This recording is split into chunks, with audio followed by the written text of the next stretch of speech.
اور چونکہ عامر بھائی جواب دینے کے قائل تھے، وہ جواب دیا کرتے تھے، اس لیے آئی تھنک شاید سوشل میڈیا اس سے زیادہ وہ کرتا تھا. لیکن میری ایک ریکویسٹ ہے، عامر لیاقت نے اس ملک کو بہت کچھ دیا ہے، عامر بھائی نے بہت کچھ دیا ہے. انہوں نے اتنا کچھ دیا ہے جو وہ ایک عالم تھے، ایک اسکالر تھے، میرے آپ کے دوست تھے، ہمارے آپ کے ساتھی تھے. میں جب بھی عامر بھائی سے ملا میں نے انہیں ہمیشہ محبت والا پایا. میں نے انہیں بہت سارا، چونکہ میں خود ایسے بہت سارے کام کرتا ہوں جس میں CSR یا چیریٹی کا بڑا دخل ہوتا ہے. اب یقین جانیے اکثر اوقات ایسا ہوتا تھا کہ بہت سارے لوگ مجھے اپروچ کیا کرتے تھے اور پھر بیک سٹوری پتہ چلتی تھی کہ عامر بھائی ان کی ہیلپ کر رہے ہیں. تو he was there for every one. جس نے بھی پوچھا ان کے بارے میں، جس نے بھی پوچھا، اور جہاں پر ان کو کسی کو ضرورت ہوئی عامر بھائی کی تو عامر بھائی نے آگے بڑھ کے ان کی مدد کی. میں کیا کہوں، it's a huge loss for us and a big question mark on all of us. بالکل. آئی ہوپ اینڈ پرے کہ ہم شاید اس سے کچھ سیکھ سکیں. مجھے نہیں پتا کہ ہم سیکھ پائیں گے یا نہیں سیکھ پائیں گے، لیکن اگر ہم انسانوں کو انسانوں کی طرح سے پرکھیں تو آئی تھنک وہ بہت اب جانے کے بعد 10,000 چیزیں ہو جائیں گی. وہی لوگ جنہوں نے ان کو ٹرول کیا تھا وہ ہارٹس بنا کے ان کی تصویریں لگائیں گے. ایسے ایسے ویڈیوز بنیں گے جس میں صرف اور صرف it's all about getting few likes and few shares. It's all about that, nothing else. ورنہ بے عزتی کی تو یہ حد ہے کہ ایک آدمی ڈپریشن میں جا رہا ہے اور آپ نے مطلب اس کو کہیں کبھی نہیں چھوڑا، کہیں کبھی نہیں. He is reaching out to all of us and all of us what were we doing. ہم کیا کر رہے تھے؟ مطلب کوئی سوال کرنے والا ہے، کوئی پوچھنے، کوئی کیس داخل ہو سکتا ہے ان لوگوں کے خلاف جنہوں نے یہ کیا؟ وہ ان کی نجی زندگی تھی. کوئی کیس داخل ہو سکتا ہے، کوئی بھی کیس داخل نہیں ہو سکتا. سائبر کرائم والے کہاں ہیں؟ میں ان سے ریکویسٹ کرتا ہوں کہ پلیز ایسے لوگوں کے خلاف چارجوئی کریں. پاکستان میں ایسے سخت قانون بننے چاہیے. کسی کی فیملی تباہ ہو گئی، کسی کی پوری زندگی تباہ ہو گئی، and no one is talking about that. کوئی کلپریٹ کے بارے میں بات ہی نہیں کرتا. ہم سے بڑا کلپریٹ کون ہوگا؟ تو آئی ہوپ اینڈ پرے کہ ہم اس سے بھی کچھ سیکھ سکیں. لیکن جہاں تک لاس کا تعلق ہے اور جہاں جو میری ان سے دوستی کا تعلق ہے تو وہ میں نے انہیں ہمیشہ بہت اچھا پایا ہے. میں ان کے پیچھے بھی یہ بات کہتا رہا ہوں، ہمیشہ کہتا رہا ہوں. عامر بھائی ایک بہت اچھا انسان تھے. بہت مشکل ہے کہنا کہ وہ تھے اور وہ ہم نے نہیں. کل میں وہاں شفت صحت خانے میں جب کھڑا تھا تو میرے برابر میں اچھا صاحب بھائی، یہ ہم جاننا چاہ رہے ہیں آپ کی آخری بات کب ہوئی تھی ڈاکٹر صاحب سے، اور یہ جو پریویلنٹ سچویشن تھی جن میں وہ بہت سٹریس تھے، اس دوران بھی آپ کی کوئی بات ہوئی ان سے؟ میں بتاتا ہوں آپ کو، میں اکثر ان کو ریچ آؤٹ کرتا تھا تو اکثر ان کا فون بند ملتا تھا. The last time when we spoke جب جو دانیہ سے ان کی شادی ہوئی ہے تو میں نے انہیں فون کیا تھا تو اس سے میری بات ہوئی. اس کے بعد ایک بار جب یہ تمام واقعہ ہوا تو میری ان سے بات ہوئی. دین I tried to contact him، لیکن وہ اسلام آباد میں تھے تو اس وقت میں ان سے مل نہیں سکا تھا. اینڈ دین بس وہی میری آخری بات تھی. آئی تھنک آج سے 2 مہینہ پہلے، ڈیڑھ مہینہ پہلے، right in the middle of the storm جب میں نے انہیں کال کیا تھا تو بس میرے خیال سے بمشکل کوئی 8 یا 10 منٹ کی، 8 یا 9 منٹ کی وہ کانورسیشن تھی اور وہ بات ہوئی تھی. اینڈ آئی ٹولڈ دیم کہ we are all here for you, کوئی بات نہیں، انشاءاللہ تعالیٰ اللہ تعالیٰ یہ وقت نکال دیں گے اور آپ بالکل فکر مت کیجیے، انشاءاللہ سب ٹھیک ہو جائے گا. It was very very depressed. تو لاسٹ میری جو ان سے بات ہوئی ہے وہ تب ہوئی، اس وقت ہوئی. ٹھیک ساحر، بہت شکریہ، آپ ہم سے گفتگو کر رہے تھے. اور یہ وہ اسی کے لیے بہت مشکل ہے، اسپیشلی عامر لیاقت کی فیملی کے لیے، بلکہ پورے پاکستان کے لیے کہنا چاہیے، کیونکہ وہ ہمارا حصہ تھے. بہت دفعہ ہمارے شوز میں جب آئے گفتگو ہوتی تھی ہماری ان سے، اور جب کل فیصل ہم نے خبر دیکھی تو یقین نہیں آ رہا تھا کہ عامر بھائی کے بارے میں ہم یہ خبر سن رہے ہیں. خیر، ایک بریک لیتے ہیں، بریک کے بعد دوبارہ حاضر ہوں گے، ساتھ رہیے گا.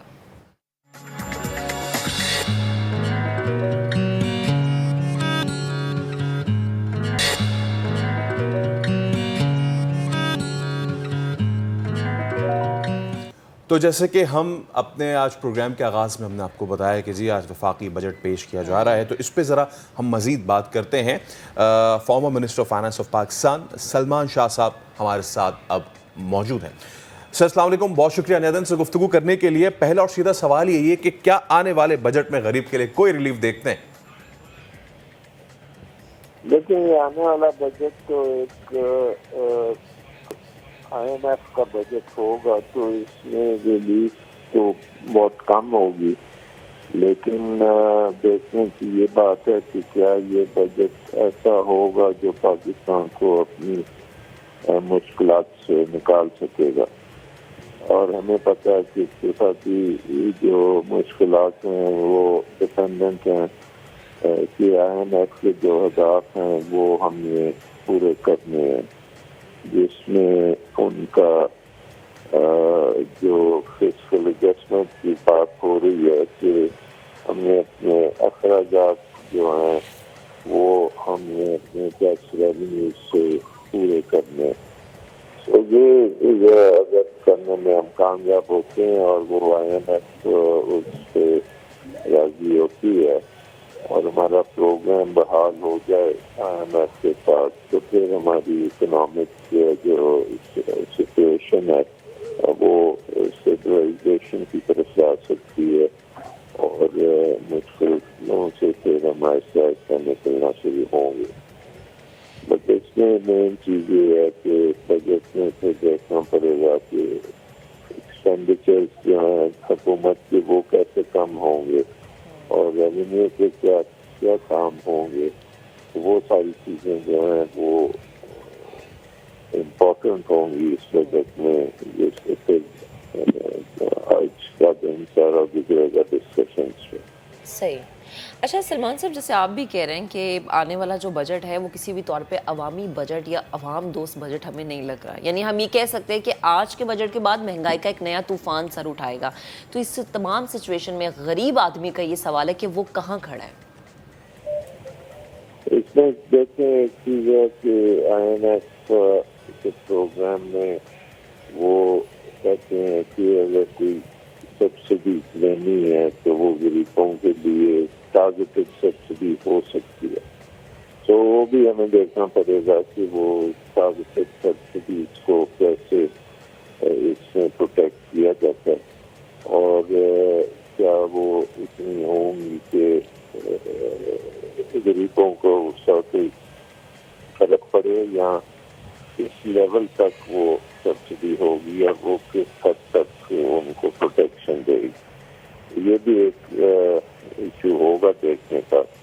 ظاہر ہے کہ وہ سبسڈی جو ہے لمیٹڈ ہوگی اور عام آدمی میں مڈل کلاس بھی آتی ہے، بزنس کلاس انٹرپرینورز بھی آتے ہیں، تو ان کو یہ سبسڈیز نہیں مل سکیں گی اور وہاں پہ کافی مسائل ہوں گے. اچھا سلمان صاحب، ادر دین دا بجٹ میں ایک چیز آپ سے پوچھنا چاہ رہا تھا، آئی ایم ایف کا کوئی پروگرام ہوتا ہے یا کوئی ملک ان سے مذاکرات کرنے چاہتا ہے تو کیا اس میں یہ بات دیکھی جاتی ہے کہ غریب کا کتنا خیال رکھا جائے گا؟ لیکن آئی ایم ایف جو ہے وہ آپ کا بیلنس آف پیمنٹ کے اوپر ان کا فوکس ہوتا ہے کہ آپ ایک وائبل سسٹینیبل اکانومی چلائیں. وہ فلاحی ادارہ نہیں اور وہ ایک لینڈر آف لاسٹ ریزورٹ ہے کہ آپ کو وہ لینڈ کرتا ہے بٹ وہ آپ کے جو ریفارمس وہ اگر آپ کرنے کو تیار ہوں گے تو وہ آپ کو لینڈ کرے گا، کیونکہ وہ جو بھی لینڈ کرے گا وہ اس کو واپس لینا چاہے گا. تو آئی تھنک کہ ان کا ایٹیٹیوڈ جو ہے ان کا فوکس زیادہ ہوتا ہے کہ اکنامک ایفیشنسی ہے یا نہیں، کیا یہ اپنی اکانومی کو ریفارم کریں گے جس کی وجہ سے پھر ان کے یہ بیلنس آف پیمنٹ کرائسس جو بار بار آتا ہے وہ آنا بند ہو. اس لیے وہ فوکس کرتے ہیں آپ کے ایکسچینج ریٹ پہ، انٹرسٹ ریٹس پہ، آپ کے خساروں پہ، فسکل ڈیفیسٹ پہ، تجارتی خسارے پہ، کرنٹ اکاؤنٹ خسارے پہ، اور یہ ان کا فوکس ہوتا ہے. ڈیولپمنٹ یہاں ان کا فوکس غربت کم کرنے میں سیکنڈری ہوتا ہے، میں ان کا فنکشن ہے سسٹینیبلٹی آف دی اکانومی. یس. اچھا سلمان صاحب، یہ جتنی ہم ابھی دوحہ میں ٹاکس کر کے آئی ایم ایف سے اور چائنیز جو پروگرام ہے وہ بھی اس کے حوالے سے بھی ہمیں کچھ نہ کچھ تو ضرور ملے گا، تو کیا ان ساری چیزوں کے آنے کے بعد آفٹر دا بجٹ کچھ ہم ریلیف دیکھیں؟ جی اب آنے کے بعد تو اگر ایڈجسٹمنٹ جو ہیں بجلی کے بل زیادہ ہوں گے، آپ کے ٹرانسپورٹ مہنگی ہوگی، انفلیشن ڈیفینیٹلی ہوگی، اکنامک سلو ڈاؤن ہوگا، انمپلائمنٹ ہو سکتی ہے، تو یہ ساری چیزیں ہوں گی. تو اس کے لیے کم از کم جو حکومت ہے اس کو خیال رکھنا چاہیے کہ یہ ان کے اوپر اس کا امپیکٹ ایک نیگیٹو طور پہ تو ضرور آئے گا. رائٹ. اور سلمان صاحب یہ بھی میں آپ سے پوچھنا چاہ رہا تھا کہ فی الحال جو 5% گروتھ ریٹ کو ٹارگٹ کیا گیا ہے، ان تمام تر حالات میں آپ کو وہ اچیویبل لگتا ہے؟ لیکن مجھے تو نظر نہیں آ رہی کہ وہ گروتھ ہوگی، کیونکہ آپ کی ان پٹ کاسٹ بھی ساری بڑھ گئی ہیں، آپ کے ٹیکسز بھی بڑھ گئے ہیں، اور آپ کی بہت سی بزنسز ایسی بھی ہو سکتی ہیں جو کہ اپنی سروائیو نہیں کریں گی.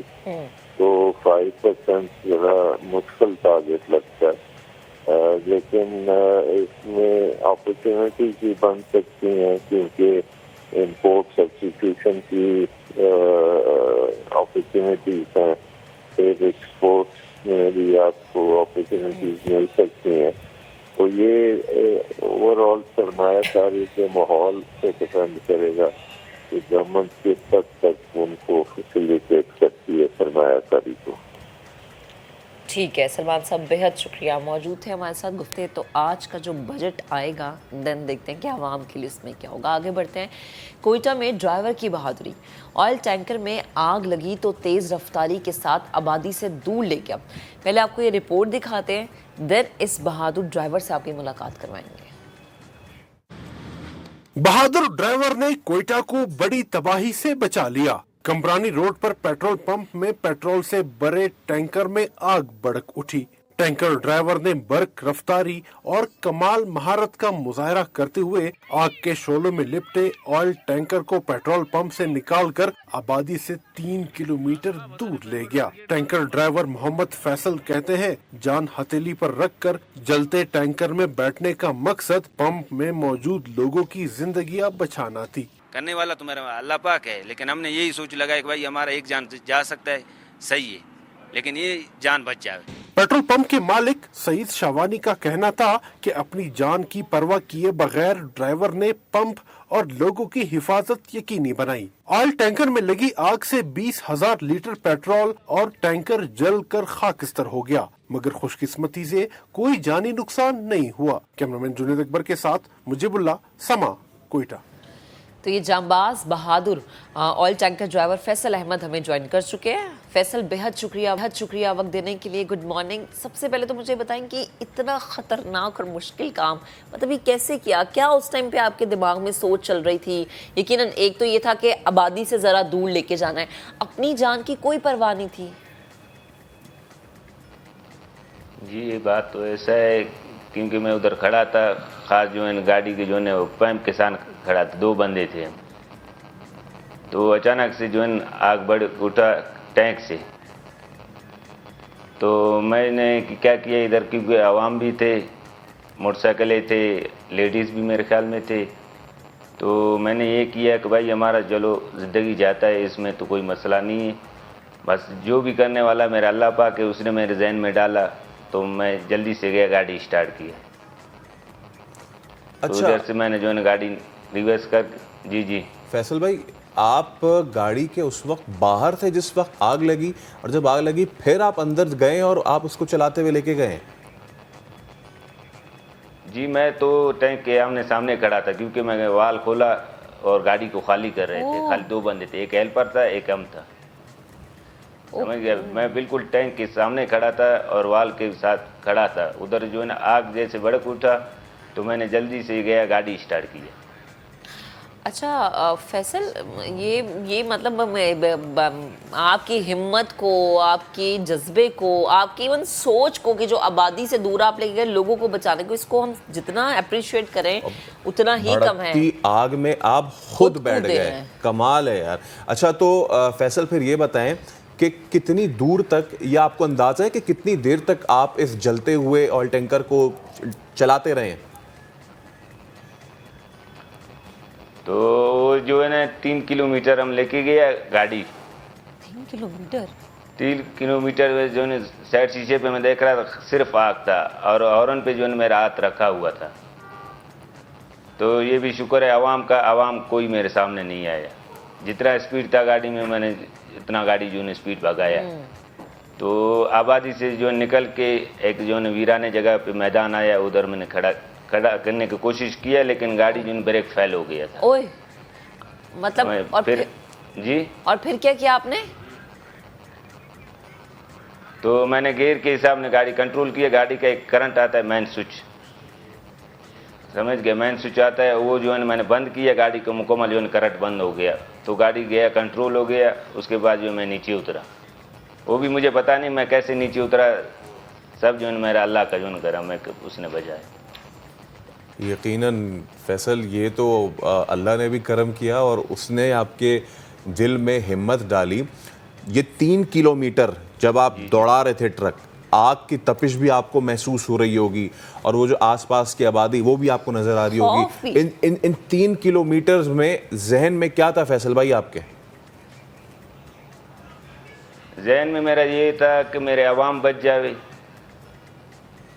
سمجھ گیا. مجھے جو اتنا کوشش تھا کہ جانی جو ہے نا یہ ابھی آگ ایسا خطرناک ہے آگ تک, تو میرا اپنا تو زندگی کا مجھے پتا تھا میں تو اس دنیا سے جا چکا ہوں کیونکہ آگ میں بیٹھا ہوا ہوں. تو مجھے یہ پریشانی بہت تھا کہ پیچھے پتہ نہیں کہ پمپ کا کیسا ہوئے گا اور یہ راستے میں جو ہے عوام ہے کیونکہ ان لوگوں کو نقصان نہیں ہوئے, اس کا جو ہے بہت مجھے پریشانی تھا کہ جو ہے عوام بچ جاوے.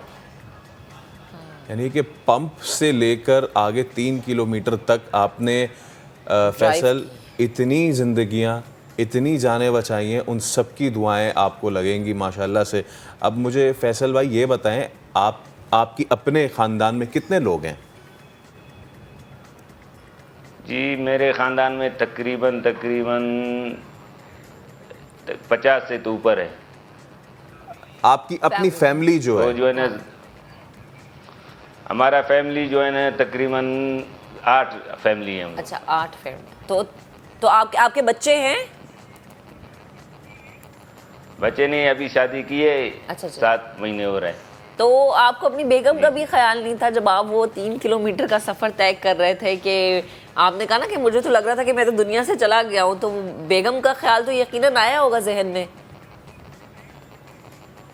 تو بات ایسا ہے کیونکہ امی کا بھی ہمارا جو ہے دعا شامل تھا, باپ کا بھی, اور میرے بیگم جو ہے نماز بھی کرتا ہے اور قرآن کا تلاوت بھی کرتا ہے ہر صبح, اور اس کا جو ہے دعاؤں کا اثر تھا.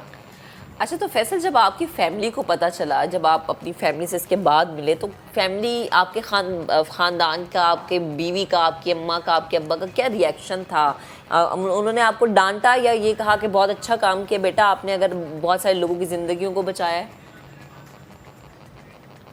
ہاں اس نے یہی کہا کہ بچہ, اب کیونکہ میرے والد کا, کیونکہ میرا والد بھی ڈرائیور ہے.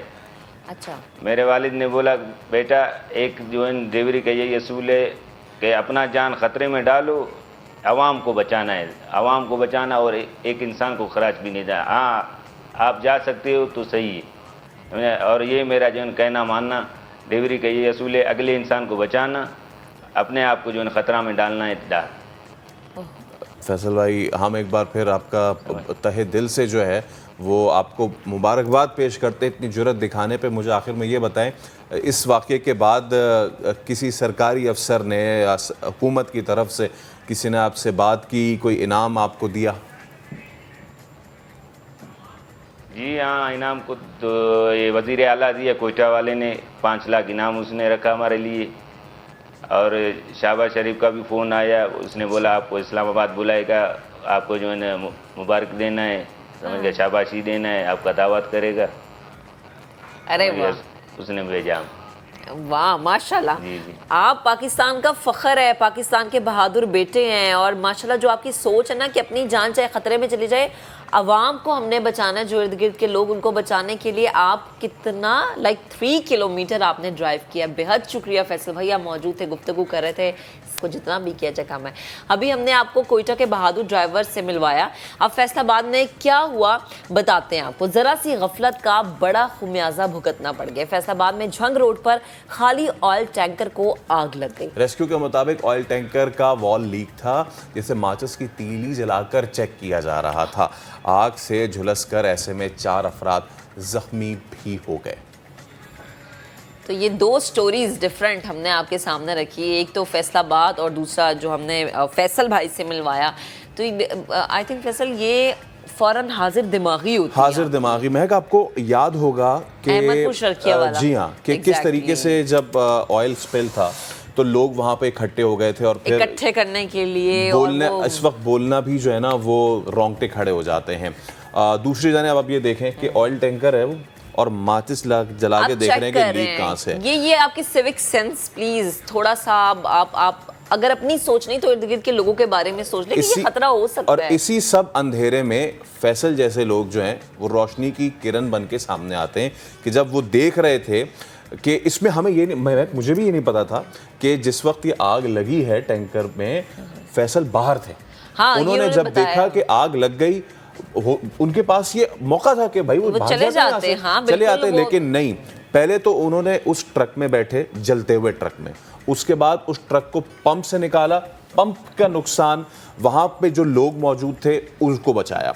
وہاں سے نکلے تو آپ دیکھ رہے ہیں کہ سڑک سے جا رہے ہیں, آس پاس گھر ہیں اور وہ لوگ دیکھتے ہوئے ان کو جا رہے ہیں, ان گھروں کو بچایا. پھر آگے جاتے رہے. ہمیں یہ بھی نہیں پتا تھا کہ یہ بندہ جو اپنی جان کی پرواہ کیے بغیر جا رہا ہے, بریک بھی فیل ہو گئے تھے گاڑی کے, اس سب کے باوجود اس نے اتنی جانوں کو بچایا. بھائی سلام ہے یار. اچھا اس میں ایک فیکٹر ہے ان کے والد کی تربیت جو ان کے ذہن میں تھی. چلیں جی ایک بریک لیتے ہیں, بریک کے بعد دوبارہ حاضر ہوں گے, آپ ساتھ پیجیے.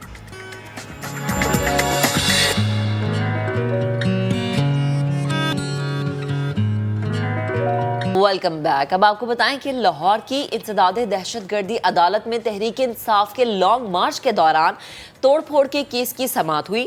عدالت نے شفقت محمود, حماد اظہر, ڈاکٹر یاسمین راشد سمیت تحریک انصاف کے 12 رہنماؤں کے ناقابل ضمانت وارنٹ گرفتاری جاری کر دی. بات کریں گے اپنے نمائندے ارشد علی سے. جی ارشد آگاہ کیجیے.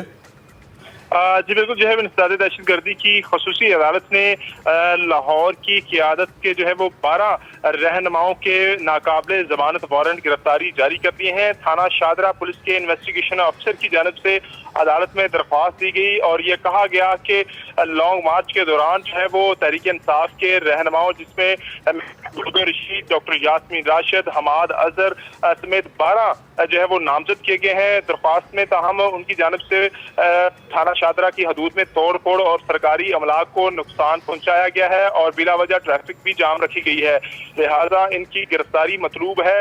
عدالت جو ہے وہ ان کے وارنٹ گرفتاری جاری کرے. عدالت نے انویسٹیگیشن آفیسر کی درخواست کو منظور کرتے ہوئے 12 رہنماؤں کے ناقابل ضمانت وارنٹ گرفتاری جاری کر دیے ہیں. بہت شکریہ آپ کا. اور نئے مجوزہ فائنانس بل میں آئی ایم ایف کے دباؤ پر ٹیکس ریونیو کا ہدف 7,000 ارب روپے سے بھی زائد مقرر کرنے کی تیاری کی گئی ہے. ہم بات کریں گے اپنے نمائندے شکیل احمد سے. شکیل, ریگریسو ہوگا کہ پروگریسو, کہاں سے ٹیکس اکٹھا کرے گی اب حکومت؟ دیکھیے ٹیکس اکٹھا کرنا پڑے گا کیونکہ آئی ایم ایف کا کافی دباؤ ہے کہ ایک بڑا ہدف رکھا جائے. 7,255 ارب روپے تجویز کیا گیا ہے. اب جو موجودہ سال ہے جون میں جو ختم ہو رہا ہے 30 جون کو, اس کے مقابلے میں کوئی 1150 ارب زیادہ ہوگا ہدف, اور اس کے لیے 300 سے 400 ارب روپے کے ٹیکس میئرز ہمیں بتایا گیا ہے کہ لیے جانے کا امکان ہے. اور اس کے لیے مختلف شعبوں پر ٹیکسز میں اضافہ ہو سکتا ہے, جیسے کمرشل بینکوں کی آمدن پر سپر ٹیکس 4% تھا اس کو بڑھا کر 7% کرنے کی تجویز ہے. اور کریڈٹ کارڈ اور ڈیبٹ کارڈ کے ذریعے جو لوگ بیرون ملک شاپنگ کرتے ہیں ان پر ٹیکس جو ہے وہ بڑھ سکتا ہے. فائلرز کے لیے 1% اور نان فائلرز کے لیے 2%. امیر طبقہ جو پوش گھروں میں رہتے ہیں, قیمتی گاڑیاں ہیں اور ساتھ ساتھ ریئل رینٹل انکم بھی ہے ان کی, ان پر ٹیکس میں اضافے کا امکان ہے. بزنس کلاس ٹکٹ پر جو سفر کرتے ہیں اس میں جو ٹکٹ کا جو ریٹ ہے اس پر ٹیکس جو ہے 10,000 سے بڑھا کر 50,000 کیے جانے کا امکان ہے. ملک میں لاکھوں ریٹیلرز ہیں جو کہ ٹیکس نیٹ سے باہر ہیں, ان کے لیے ایک فکس ٹیکس ریٹ اسکیم بھی لائی جا سکتی ہے.